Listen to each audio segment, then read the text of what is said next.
one of the coolest stations in the world.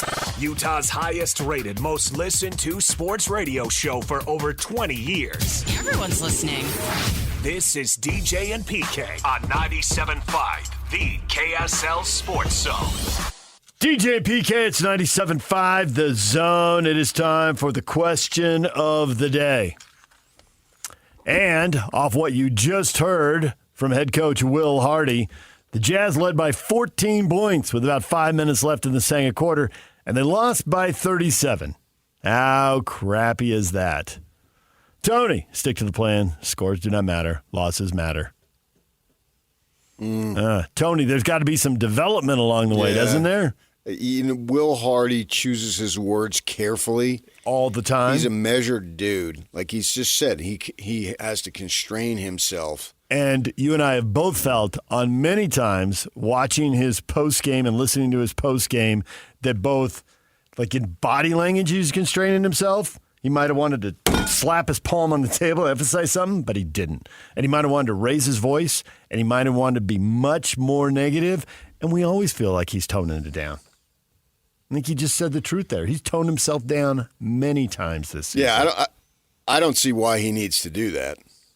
Just say what's on your mind. What's the difference? But he feels the need, so be it. But I thought to myself as I'm watching this second half, I must absolutely listen to Will Hardy. Now, I usually do anyway. Right. But you could feel it coming. I had to hear what he had to say. It was such a disaster. It was the most important aspect of the evening was Will Hardy's post-game comments. Because that was awful. I was embarrassed for the franchise. And I've been a supporter of losing games.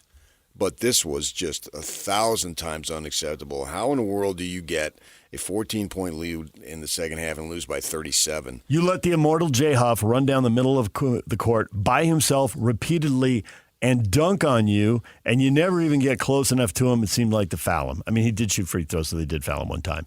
But mostly, they just let an absolute journeyman run down the middle of the floor and dunk on him to the point to Thurl, who's usually measured and who understands the rebuild, said, they're making Jay Huff look like an all-star. Oh, I never heard of the guy. Me neither. He's a total journeyman. Man, and that might be overplaying it. But he had 15 points and 6 boards in 18 minutes, and he repeatedly dunked on them. Oh, well, whatever. The thing that I don't understand, and I put it back on Hardy a little bit, he doesn't deserve complete non-culpability here. He says at some point everyone needs to look at the mirror and understand what's being asked of them. We've got 9 games left. How come you haven't taught them by now? Why at some point? Why do they not know it now? Why haven't they known it by now? Get the point across. Sit them. Send them to the G League. Cut them. Send them to the G League. Trade them away. Give them away at midseason. And you think it's George? I think it's more than one player, but George is the only one I'd be comfortable saying because even his teammate, at least one of his teammates, thought a little enough of his post-game attitude to call him out in front of the media in the locker room, and that just doesn't happen. That goes against the code. That goes against the code of coaches calling players out afterwards. And plus, watching games this year, I've thought, and well, you have too, and many other people have as well, but I've thought there are times where Keanu's just running in core, holding on to the ball. There is no offense, and then he launches one. And that goes right into what Will Hardy was talking about. Okay, well then why in the 72nd game are you playing him? Yeah, I don't have a good answer for that. Because they what's your response to that, play Hardy? Somebody because there's so many people. No, they don't. They don't have to play him. He doesn't have to play. They got players. They've got a full roster. They got G League dudes they can bring up. Harkness he's listed in the box score as DMP coach's decision. Why is he getting 23 minutes? I don't think it's just Keontae. Also, I thought everyone on the floor, with the exception of Kessler, when you look at rebounds per minute, which is one of the many things they look at, getting out rebounded 33-8 in the second half is horrendous. That is just, you can't get out rebounded by, well, you shouldn't, you can because they did. You shouldn't get out rebounded by 25 boards in 24 minutes. That is horrific. That is just not even trying. Now, Kessler, I'll give a pass because when you look at the box score, his rebounds per minute, I mean, he had 9 in 28 minutes. Okay, so that's doable. Yeah, but who else is a Filipowski. rebounder? Well, Filipowski's been a rebounder. No, he's not. He's had rebounds. He's soft. 10, 12, 13 boards in a game. He had 2 in 24 minutes. He's a big man who wants to shoot from the perimeter. 2 more than a dead man, as Rick Majerus would have said. No, I mean, when they're dunking, there's no rebounds to be had. They shot 53%. There were some rebounds to be had. There were 80 shots missed in the game. There were rebounds to be had. But none of these guys are known for rebounding. Outside of Kessler. You don't have to be known for rebounding to get 4 or 5 of them. 2's not good enough. Apparently you do. 2's not good enough in 24 minutes. Yeah, I don't think Kessler's not in the league for his rebounding. Or not Kessler. Filipowski. Flipper. You should still have more than that. So okay, well then what Williams should have, he played more than that, and he only had 1. Yep. Yeah, and right there, yeah. Cody had 1 in 28. And there's so many missed threes, there's long rebounds to be run down. I mean, Sexton had 3 in 18 minutes. That's not outstanding, but it's a whole lot better than 1 in 28. And maybe Cody's one of the guys. You know, Hardy didn't want to sit there and list guys, so we're left to guess. But, yeah, 1 rebound in 28 minutes, 1 more than a dead man. I mean, how many times did you hear that quote?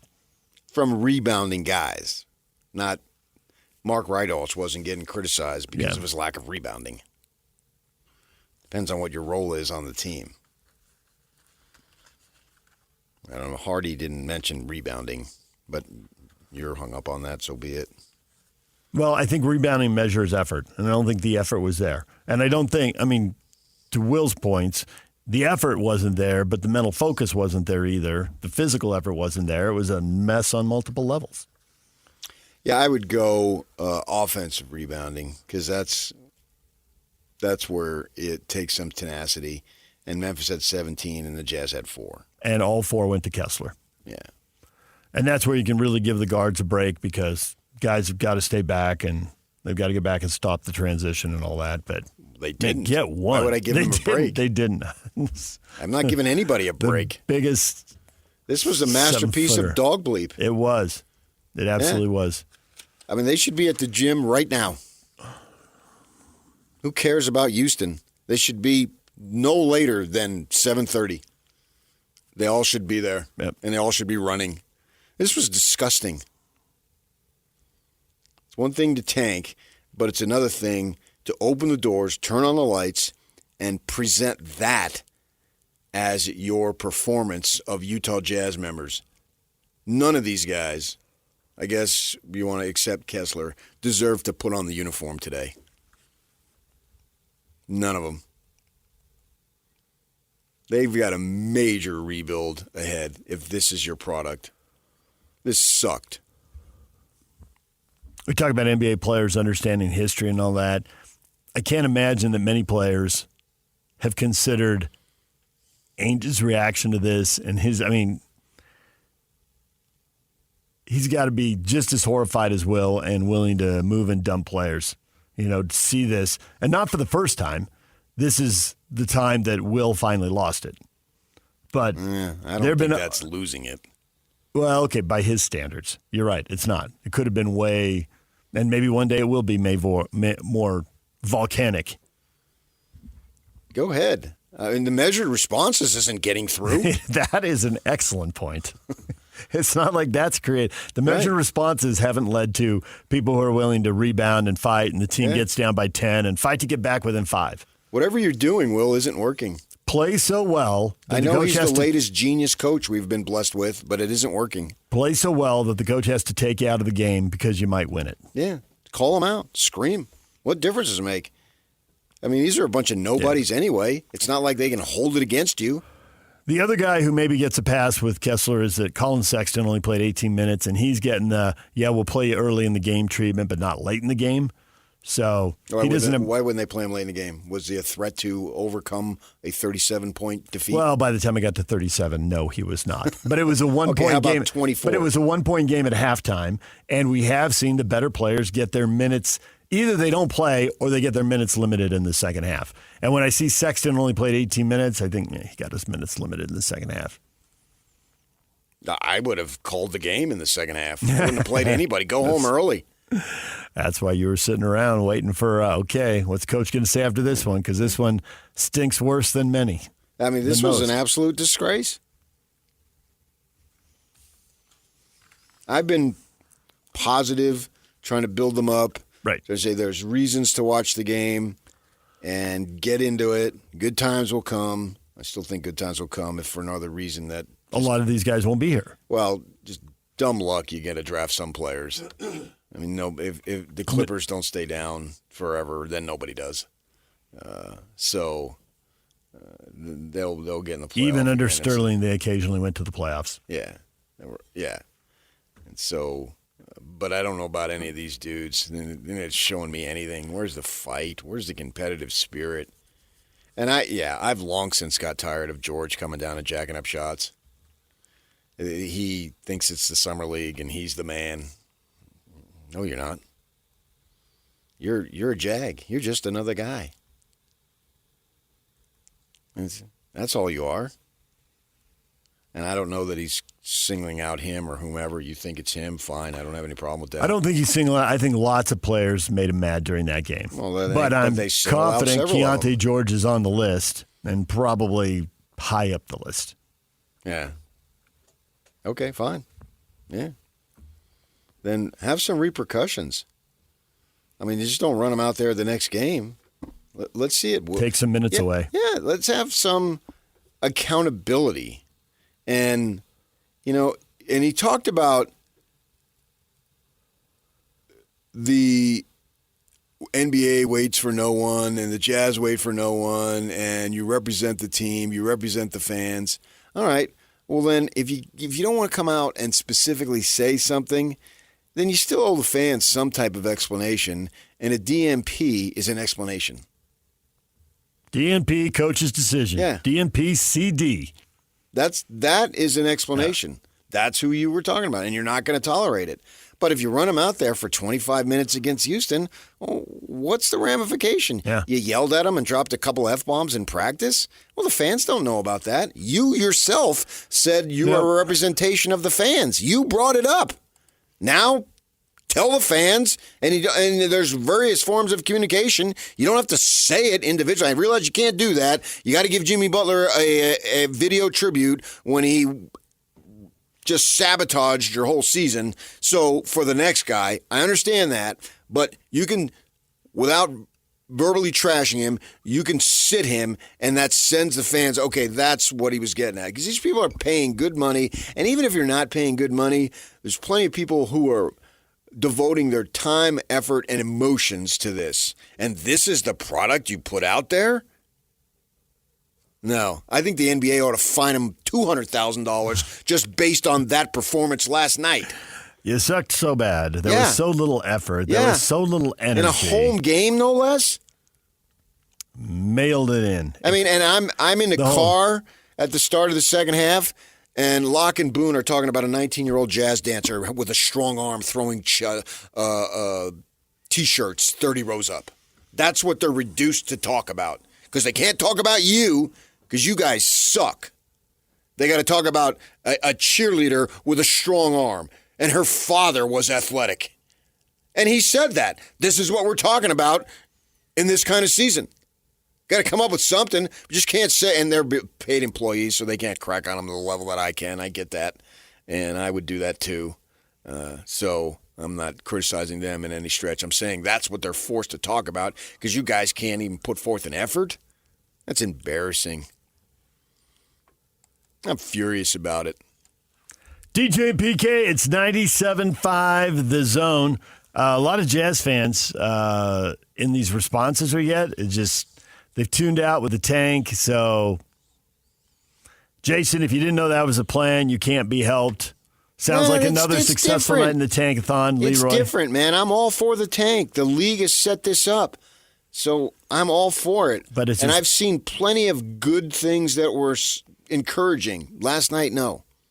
Nights where they played hard and the game was close. Nights where guys were playing well enough that they had to sit in the second half or in the fourth quarter because they might impact winning. Make the coach make that decision. But they didn't. Neil, the entire NBA is unwatchable.